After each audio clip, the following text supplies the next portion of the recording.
Bonjour à tous, ravi de vous retrouver sur France 24. Bienvenue dans ce nouveau journal. La nouvelle est donc tombée hier soir. Ron DeSantis, le gouverneur de Floride, perçu un temps comme la meilleure option républicaine, s'est donc résolu à jeter l'éponge. Le candidat à l'investiture au sein du Grand Hall Party a annoncé qu'il renonçait et qu'il se rangeait derrière le grand favori Donald Trump. A résumé de ces dernières heures tout de suite avec Anna Pereira. Et pour aller plus loin, Baptiste Falvoz. Bonjour Baptiste. Bonjour Elisabeth. Pourquoi, c'est la grande question qu'on se pose, pourquoi celui qu'on a présenté un temps, alors effectivement ça remonte, mais Ron DeSantis, quand il s'est déclaré, il était la meilleure option dans le camp républicain. Pourquoi n'a-t-il pas réussi à séduire, à convaincre? Pourquoi la mayonnaise n'a-t-elle pas pris finalement? Alors je dirais qu'il était la meilleure option dans le camp républicain au moment où il a été réélu à son poste de gouverneur. Merci beaucoup Baptiste pour le décryptage. Donc après l'annonce de ce renoncement, celui de Ron DeSantis, évidemment, vous fera vivre demain la première primaire, celle du New Hampshire.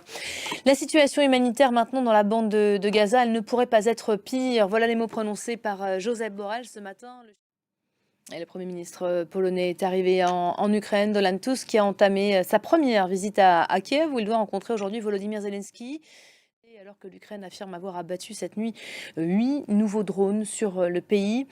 Aucun dommage n'a été signalé. En revanche, le bilan de l'attaque meurtrière d'hier contre un marché de Donetsk, ville occupée par les forces russes, il vient d'être revu à la hausse.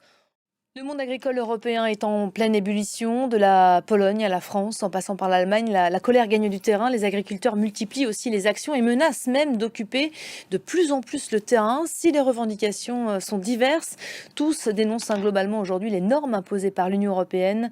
Résumé des faits tout de suite en images avec Laura Cambo. Voilà, notez que Gabriel Attal va tenter ce lundi de déminer le dossier agricole. Le Premier ministre qui reçoit à 18 h à Matignon la puissante FNSEA ainsi que les jeunes agriculteurs. Les deux syndicats attendent des actes concrets après le report de quelques semaines d'un projet de loi. Des actions seront menées toute la semaine et aussi longtemps qu'il sera nécessaire, prévenait ce matin le président de la FNSEA. On reste en France avec ce procès des attentats de Trèbes et Carcassonne. Il s'est ouvert, ça y est, ce matin à Paris. Voilà, on reviendra évidemment sur ce procès dans notre prochaine édition. On retrouvera Karim Akiki qui est notre envoyé spécial au tribunal. C'est la fin de cette édition. Restez à nos côtés. D'autres infos à suivre comme chaque jour sur notre site internet également, www.france24.com. À tout à l'heure.